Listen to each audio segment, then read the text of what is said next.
When you are an emotionally open and emotionally vulnerable man, people who are manipulative treat you as weak.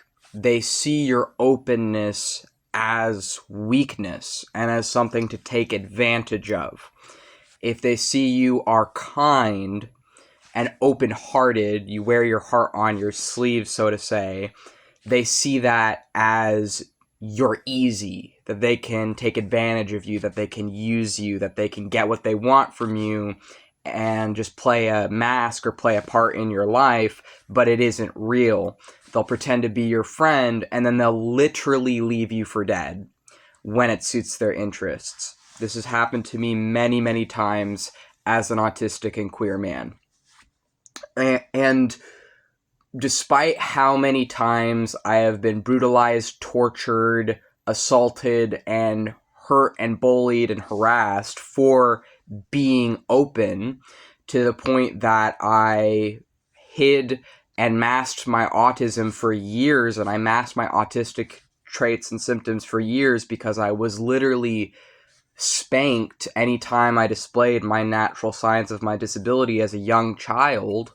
And because of that abuse and a combination of the physical and emotional and sexual abuse that I survived as a young child, it's part of why I have DID, dissociative identity disorder, on top of my autism. And I have multiple personalities, dissociated and with amnesia between them, and it's because of my childhood. And people treat you as weak when you're open about things, because at least in the USA we live in a culture that thrives off of obedience. Obedience to your father, obedience to your teacher, obedience to your doctor, obedience to whoever is said to be above you, whatever authority. And if you can't be obedient, you'll be beat into obedience. And if beating you into obedience doesn't work, well, you end up disowned like me, or you end up institutionalized, jailed, in poverty, any number of other things, homeless. Different things happen to people, and this is reality, and reality is harsh, and reality is brutal. And the reality is that I, as a wizard that lives in poverty, I'm not gonna miracle away 22 years of trauma. I'm not gonna magic away 20 plus years of trauma. But my magic does help me to cope with and express myself, and it does help me to have balance in my life despite what I've been through, and it helps me find balance in my life despite what I've been through. And for me, in my personal path, working with demons helps me specifically. But also because I have multiple personalities, and I mentioned this on my blog and I mention it in some places, but my personalities to the brain that we are in, or the brain that is us, my personalities also present in my brain as demons. This wasn't always the case. This has been something that is more how our brain anthropomorphizes ourselves in our 20s. And the reason this wasn't always the case is because the entirety of our teens, we were actually an atheist. And because we were an atheist for our whole teen years, the way that our personalities presented back then, and our multiple selves, was more as beloved characters from various medias that we were obsessed with. So an example of this is one of our alters took after the character Don Quixote, who is from the book Don Quixote. And part of this, I feel, is because that was the first piece of literature we'd ever read where we felt very, very strongly that there was a character kind of like us, or sort of like us in a way that we hadn't really seen before, and we didn't have the language for it yet, but we strongly feel that Don Quixote is a character that is very dissociative disability and PTSD coded. He's also very autistic coded, I feel, which means he displays signs that I feel as someone with high-functioning autism, and I also feel as someone with a chronic dissociative disability that comes from trauma. I feel that I recognize signs of what I have in Don Quixote, and I think that that's not a coincidence. The person who wrote Don Quixote, Miguel de Cervantes, was a survivor of war and was a war veteran who was actually physically disabled from war. I believe he had been captured and kept prisoner. He was a prisoner of war as well, I think, at some point. But I think that uh, Don Quixote is a story that has a lot of pain in it, actually, that I think comedy is being used to deal with pain. And I think that even though there's a lot of symbolism of, oh, you shouldn't use fiction to dissociate. Oh, you shouldn't, like, if you read a bunch of knight literature, then you'll go crazy like Don Quixote. Some people, that's like English professors who read Don Quixote, they say crap like that. I took the opposite. I took the opposite of that from the book. I actually felt like Cervantes kind of wrote that, in my opinion, in a way to dissociate from his own trauma. And I believe that the character of Don Quixote is a heavily dissociated character who, yeah, they get made a fool of in the story, but he's also happy because he's himself, and he's by no means, a character without his flaws. That he has so many fucking flaws.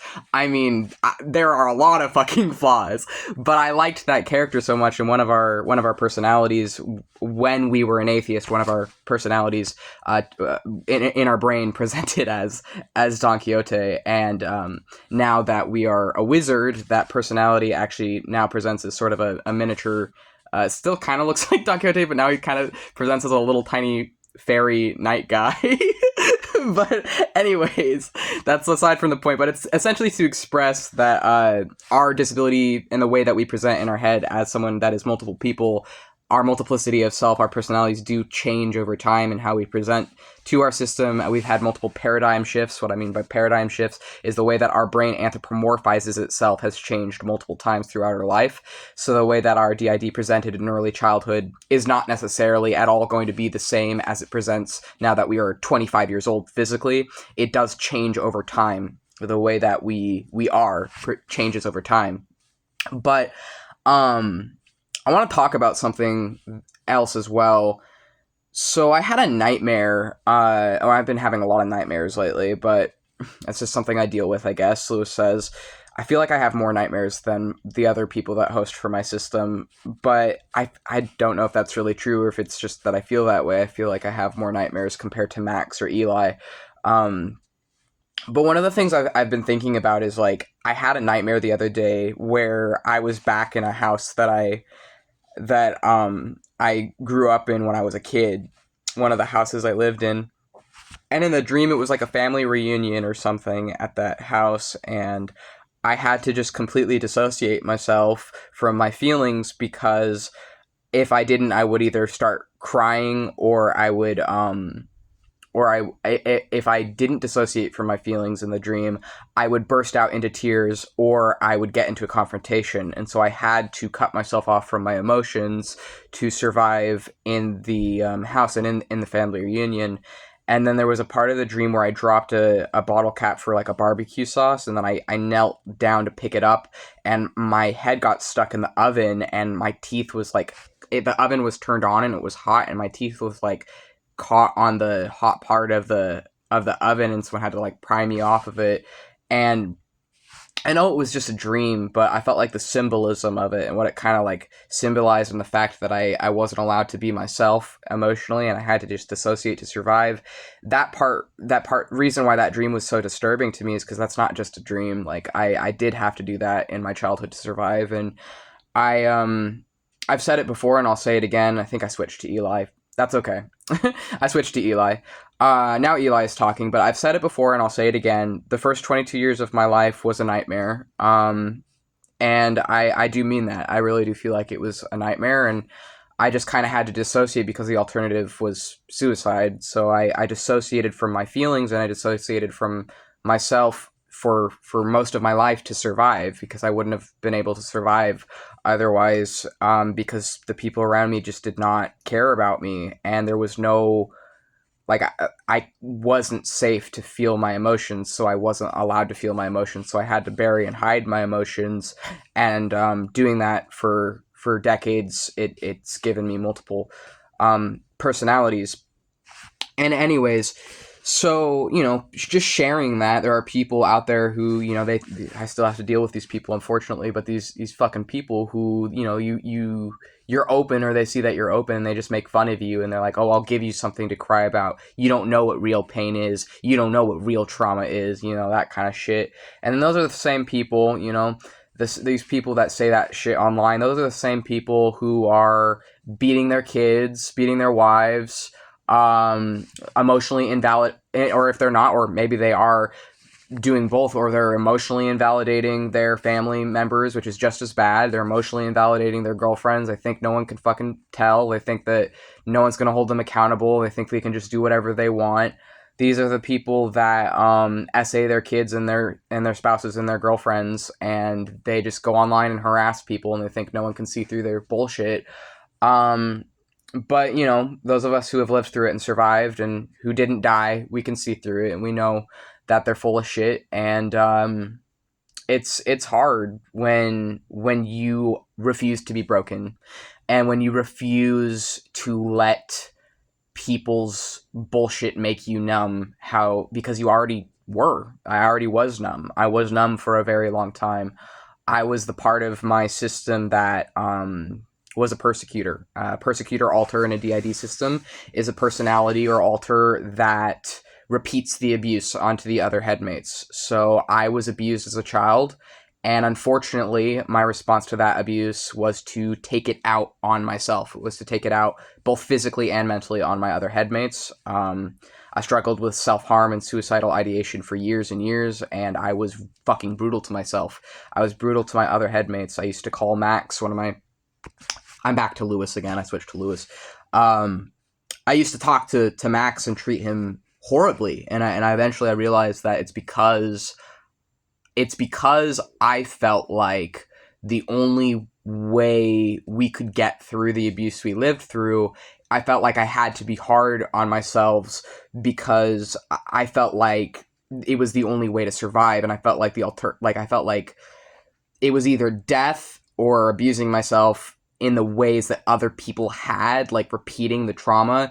It was just this vicious cycle I was stuck in. Like, as a part of my brain, I was stuck in it for years, and eventually I got out of it, though, and I don't really know how to explain exactly how I got out of it, but I think what kind of happened was, in my case, what made me no longer a persecutor was realizing I was wrong. And what I mean by that was, when we were disowned, it changed everything for us. It forced us to learn to survive. It forced us to learn how to take care of ourselves. It forced us into a different state, and we realized that we had to learn to love ourselves to continue living, and that we could no longer exist in a state of self-hatred, or I couldn't, as a part of my brain. And so slowly, it took a while, it took a few years, and this was our equivalent of the left-hand path, or of embracing taboos, embracing the darker parts of the mind and of the spirit, to reach wholeness and to reach balance. I had to face all these different parts of myself, and I was like a destructor, a personal destructor, a personal destructive demon. I was like a personal destructive Satan, part of my own brain, and I couldn't even talk. Like, I wasn't even able to, like, verbally communicate. Max kind of taught me. I was just so angry. I was so angry inside, and I'm doing a lot better now, but I still suffer from a lot of nightmares off and on, and I'm way, way, way, way more stable than I used to be. But essentially, I just want to tell you that, like, being emotionally open doesn't make you weak. Showing your scars, the scars other people can't see on you, does not make you weak. Bearing your heart on your sleeve doesn't make you weak. And the same people that are going to mock you for that, they're jealous of you. They are. They'll deny it to hell and back, but I've been told to my face by the same types of people who have bullied me, that they're jealous of me. I've been told to my face by these same fucking types of people, and they are stuck and you don't have to be. You don't have to live like that, and you can get out of it. And mental health is a very serious struggle, and it's something that no one has all the answers for. Not me, not you, not your doctor, not like you. There's no single one person that has all the answers, but that doesn't mean you can't heal. You can heal, you can change, and it is absolutely possible to stop being a persecutory part of your brain. And it is absolutely possible. For me, it's a bit different since I have multiple selves and I'm multiple people, but I think it's absolutely possible for a singlet as well, someone with a singular sense of being, or a singular mind and body, who's not fragmented, I guess, how we are.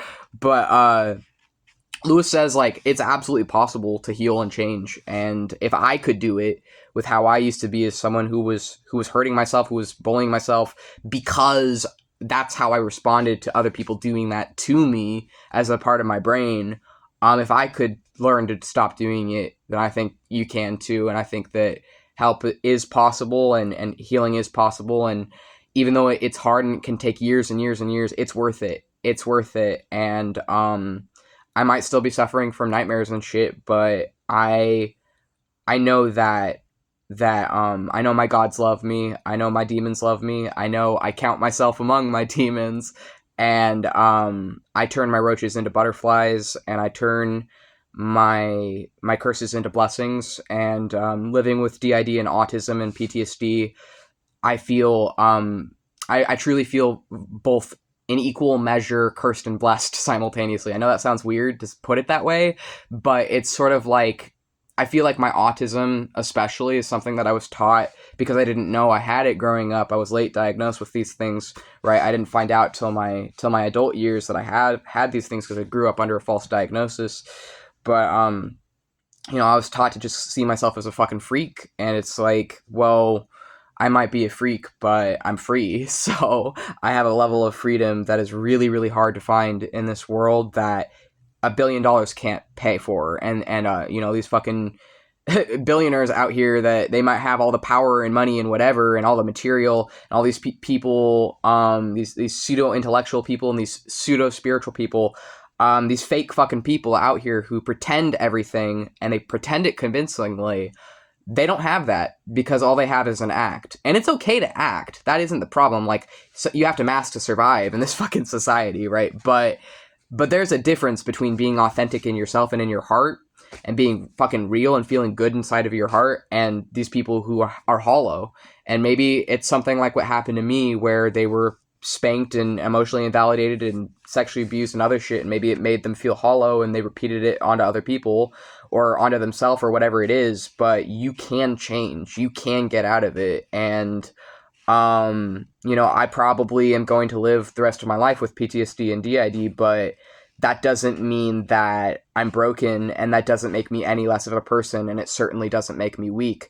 If anything, the fact that I am still alive and I have DID and PTSD, which comes from repeated childhood abuse, like, as morbid as it is, my DID kept me alive. My CPTSD, it's kept me alive. It's my brain's survival mechanism to cope with unspeakable horrors from my past. And even though, yeah, it is really fucking scary that being abused as a child turned me, or is part of why I'm multiple people, at the same time, as Max has said before, as long as we have each other, then nothing else really matters. And my multiple personalities, like, maybe it sounds strange to a singlet, but my selves are my family, and my brain's kept me alive. So even though I'm disabled and mentally ill, like, my mental illness is actually my brain's way of keeping me alive. So I don't really care anymore if people want to say I'm delusional for being a sorcerer and other shit, because my mental illness literally was my brain's way of keeping me alive, and I'm not the fucking problem in a world that is doing that to children.